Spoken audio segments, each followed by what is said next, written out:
Hello, welcome to Magic Circles in the Skies and today's episode. But before we begin, I'd like to give thanks to all the people that have liked, shared, and subscribed. This is very much appreciated and it helps build the channel. Now, for today's episode, it's called Maid Maleen by the Brother Grimms, which I've renamed as Eternal Whisper, an undeniable truth. The structure will remain the same, starting off with a brief summary where I'll digress on a few highlighted sentences, give my reflection and my pearls of wisdom. We'll move on to the next part where I'll give a review on how I see this fairy tale plays in today's society with a couple of updates in how we deal with the same situation in today's society.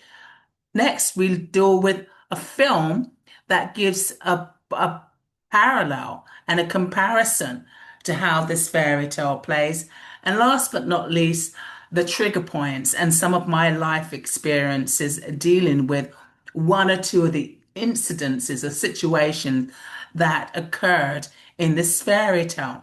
Now, let's begin with Maid Madeline or Eternal Whisper, an undeniable truth. Maid Madeline is a Brother Grimes fairy tale about a beautiful princess named Maid Madeline who falls in love with a prince from a neighboring kingdom. Despite their love for each other, Maid Madeline's father disapproves and wants her to marry someone else. I digress. The age-old need of parents needing to control who their children marry. As a result, the king imprisons the maid with her maid in waiting in a dark tower for 7 years, hoping to break her spirit. I digress. Arranged marriages versus true love, and a need to wield absolute control over his daughter and the king's legacy. They survive in the darkness with food and drink provided for the duration of their imprisonment. Reflection: the idea that arranged marriages is considered just as valuable as love. The king looks at his daughter as a toy to be manipulated and punished for not obeying his orders. The legacy of the king's kingdom is far more important than his daughter's happiness. The king wields his hard brute force of power in the hope this will teach his daughter a lesson never to cross him again. But it doesn't. Pearls of wisdom. However, the king underestimates the resourcefulness of the two women that he's holding in captivity. When the 7 years comes to an end, no one comes to release them. I digress. A sexist assumption that these two women perish in the tower and could never survive. So they decide to break through the tower walls themselves. I digress. The sense of desperation to survive breeds resourcefulness and resolve. Upon their escape, they discover their kingdom is in ruins and the inhabitants have gone. I digress. Without good leadership to look after the land, it falls by the wayside. They wander through the desolate land, eventually arriving in another kingdom where they find work as scullions in the royal kitchen. A reflection. The value of perseverance. Maid Madeline and her maid in waiting endure 7 years of darkness, isolation in the tower. They display great determination and courage by breaking through the tower walls and surviving in a ruined land. Their perseverance pays off when they finally reunite with the prince and find happiness. Pearls of wisdom. Never turn your back on women who have resolve with a desperation to live, or anybody for that matter.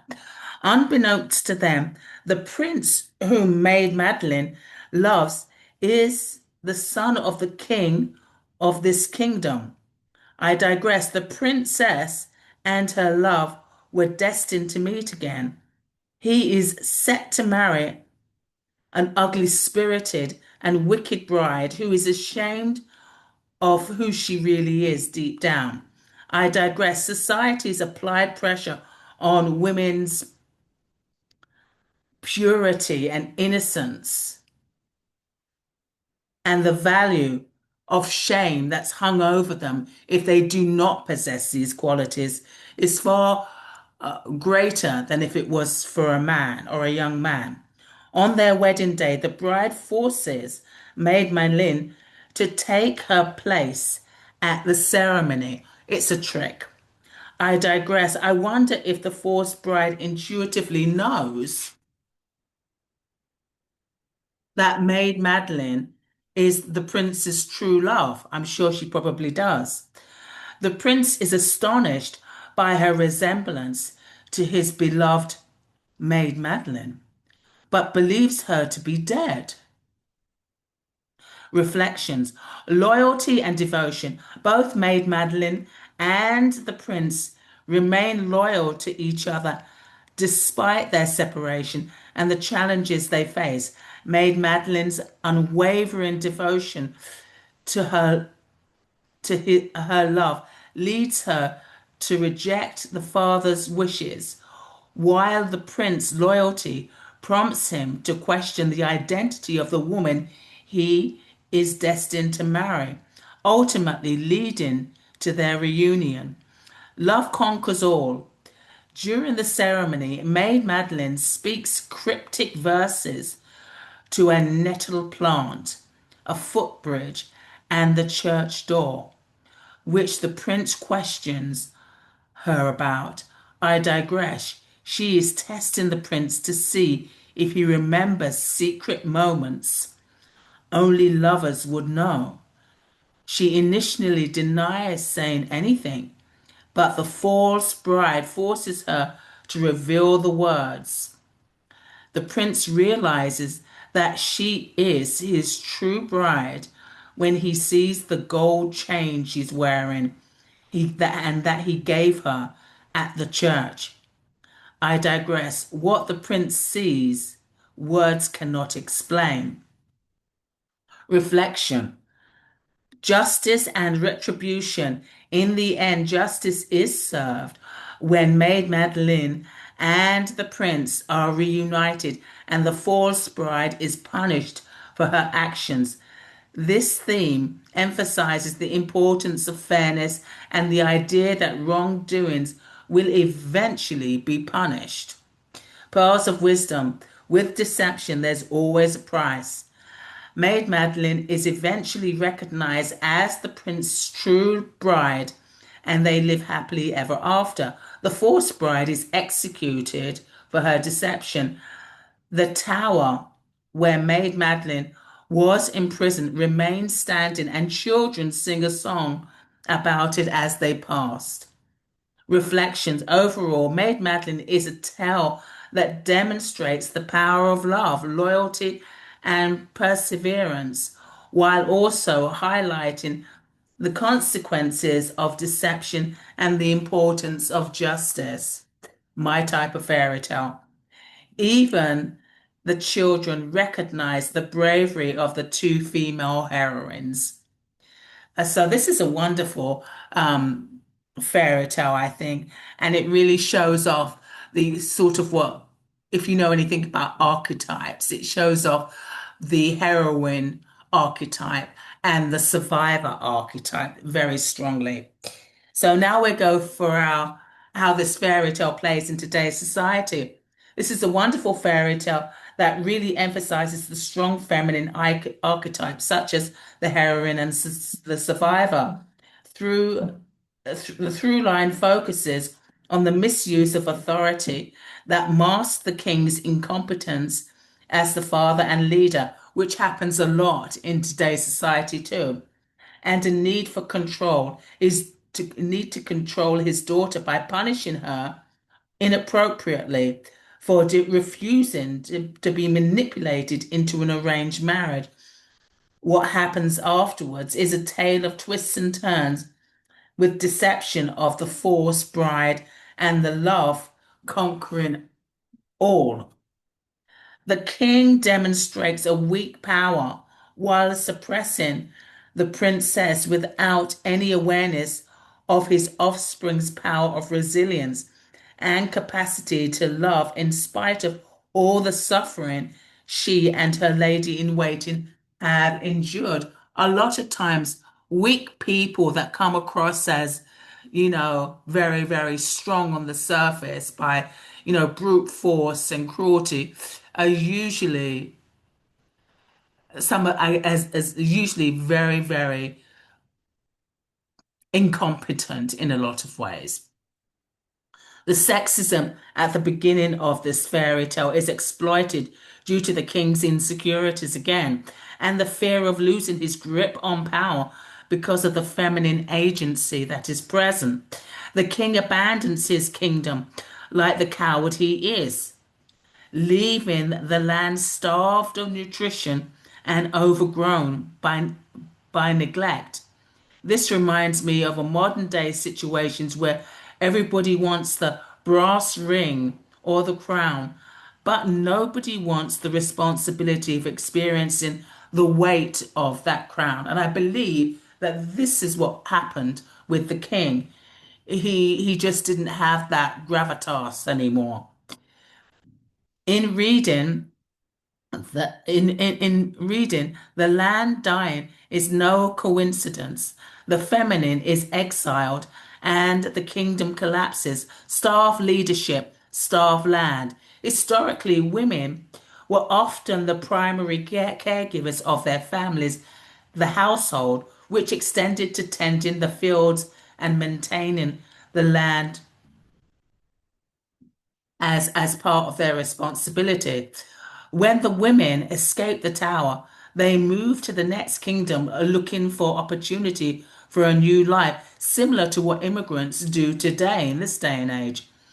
Maid Lynn's old love reappears simply because he is the prince of the kingdom. However, he is promised to another woman who is has evil intentions and tries to be the fake princess, which she can't.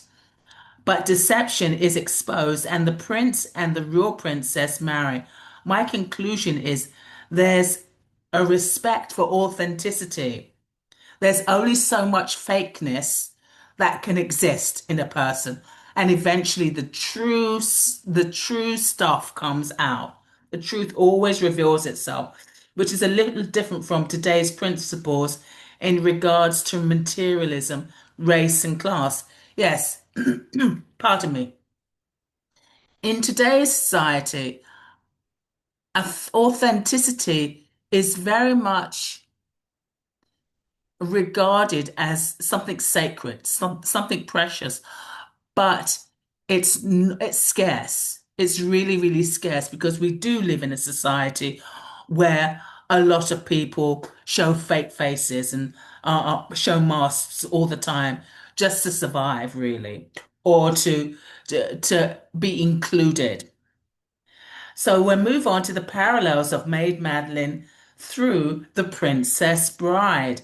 And here are the parallels. Both stories hold a love that is tested by time, distance, forces of power, yet remains unshaken.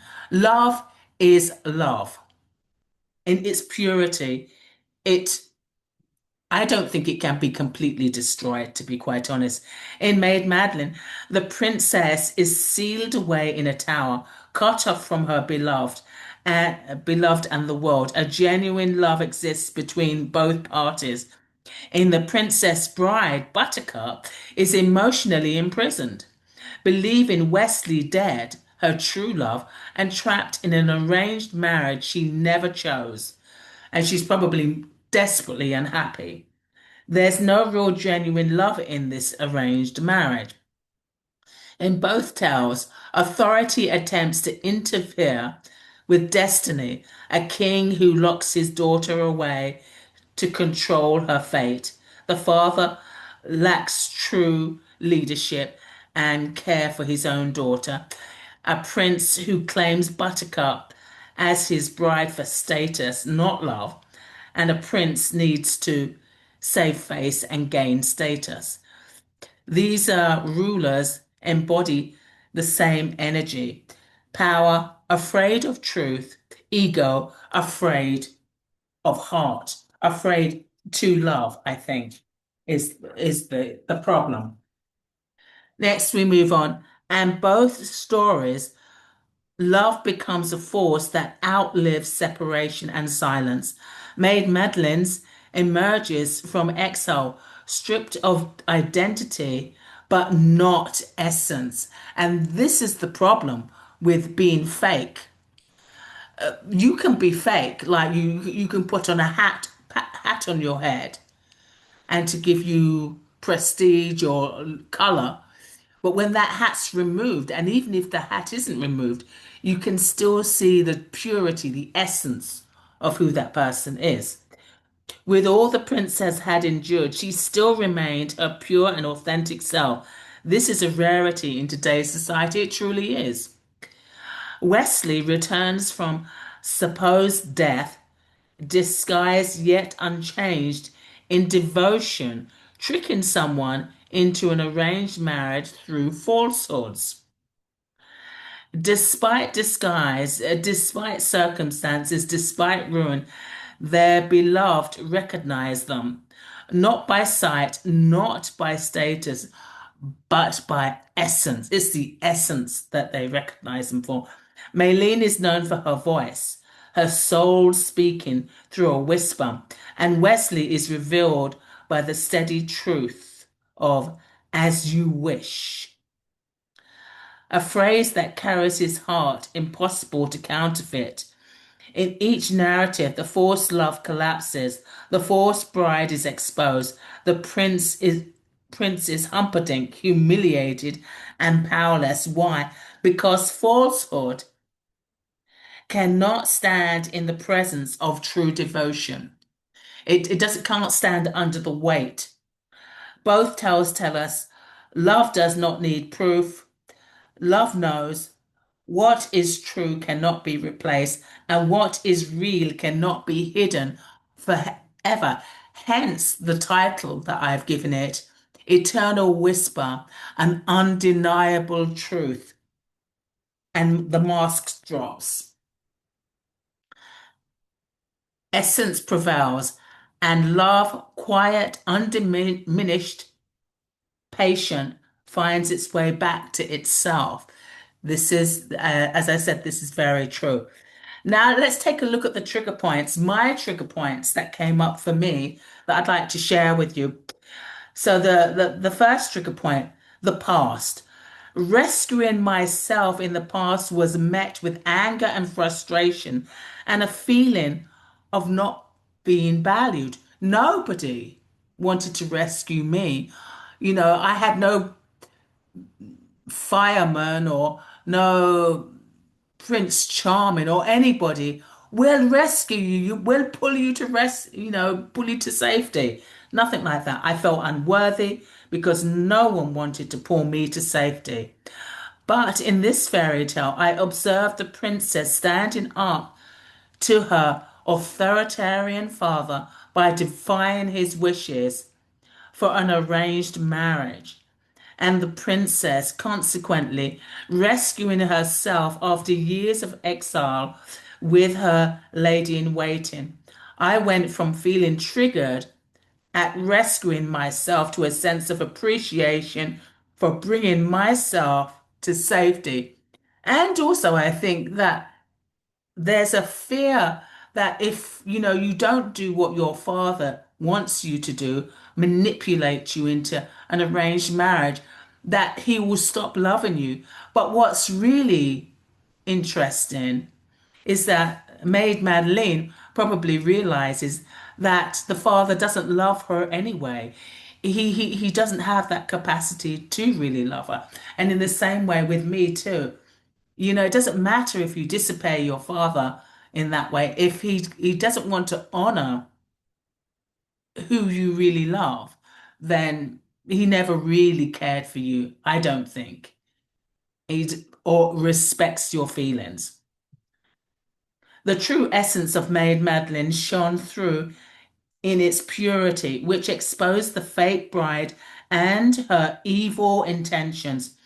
What I loved is that the truth can be hidden until it can no longer be denied.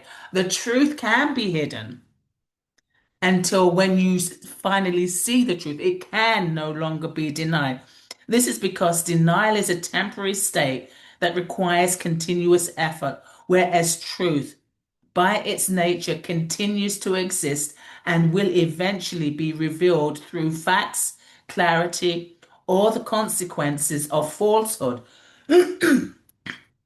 Pardon me. I have had to wrestle with reality most of my life. For a long time, people have or had been prepared to believe all types of untruths just to make assumptions about me, put me in a box for fear of really trying to get to know me, which means they would have to have a relationship with me on equal footing. Bit like King, if he chose looked at his daughter as equal to him, then the relationship would have to change.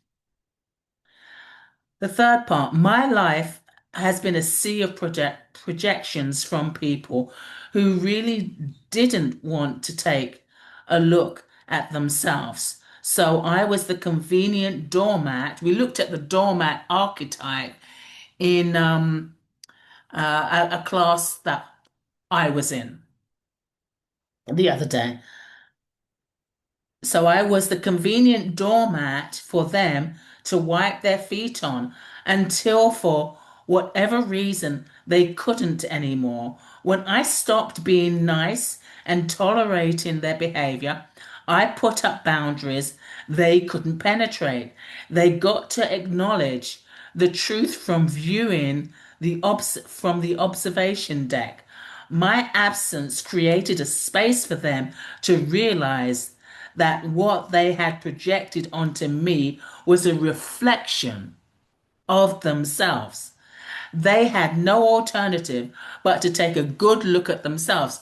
Sometimes being nice and being present and not putting up those boundaries and just being the garbage container so you can somehow be needed or wanted will never suffice in the end, because in the end, the only way for you to survive and for them to recognize you're not helping them, we're not helping them, they will have to see that the person that they have been literally throwing shit at is really not the person that they're throwing it at. It's really about a reflection of themselves.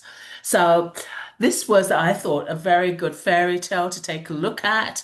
It had interesting twists and turns with archetypes and some trigger points. So here's the end of today's episode, and I just like to end with healing is a lifelong lesson, blessing and gift we give ourselves, mind, body, and soul.